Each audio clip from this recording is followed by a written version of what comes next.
I'm Elizabeth Warren, Chair of the Congressional Oversight Panel. I'm here to introduce our February Oversight Report, Commercial Real Estate Losses and the Risk to Financial Stability. 2,988 banks are currently classified as having a risky concentration of commercial real estate loans. All of them are small and mid-sized banks, or community banks as we call them, and they're already weakened because of the financial crisis. The panel is deeply concerned that commercial real estate losses could jeopardize their stability and that the damage will contribute to prolonged weakness throughout our economy. Now, commercial real estate loans are exactly what they sound like.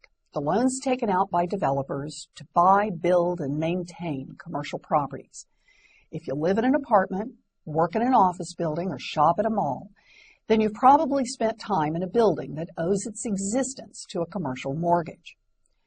Most commercial mortgages are set up differently from conventional home mortgages.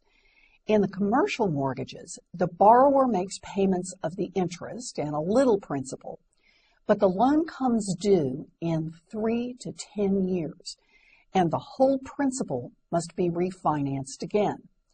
This means that every few years, the borrower must apply for credit all over again. If the application is turned down, then the property is foreclosed. And in today's market, many applications will be turned down. The reasons are simple. Many loans were made during the real estate boom, when property values were high and banks were willing to lend money on much looser standards. But property values have fallen 40% on average. Many loans that seemed solid back at the peak of the bubble now look like very bad deals, so banks are unwilling to refinance. And when they do refinance, they want a lower loan-to-value ratio. That will trigger a lot of foreclosures.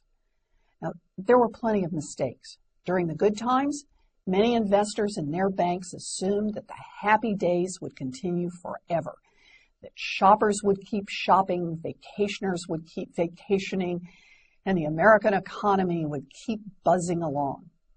And some loans were flat out reckless when they were made and never should have been financed.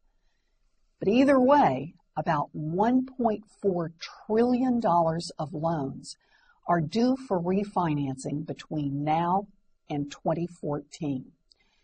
To the extent that these loans can't be refinanced, the borrowers will default, and the banks could face severe losses, perhaps as much as $200 to $300 billion. If you aren't a commercial real estate developer, you may think, not my problem. I wish that were so.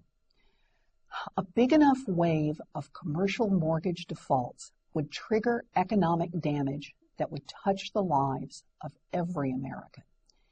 Empty offices, empty hotels, and empty stores could lead directly to job losses. Banks that suffer losses, or fear they might, could grow even more reluctant to lend, which could make it even harder for you to get a loan. The largest loan losses are projected for 2011 and beyond.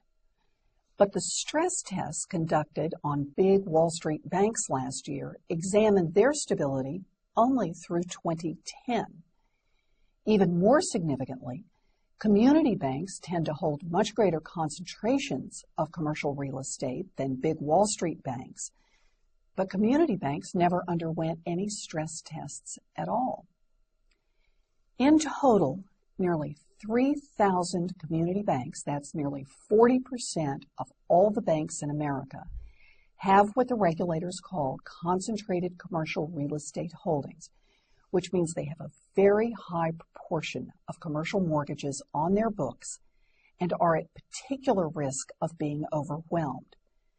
Now, these are the same banks that provide loans to small businesses that create jobs and boost productivity.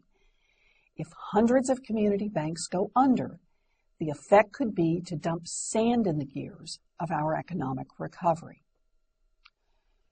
There are no easy solutions to these problems. We have to come down off a big bubble. The panel identifies a number of policies that could help us to contain the problem, at least until the market can return to health. But there's no magic bullet here. You can read all of the ideas we've identified, and you can offer your own thoughts by downloading the full report at cop.senate.gov.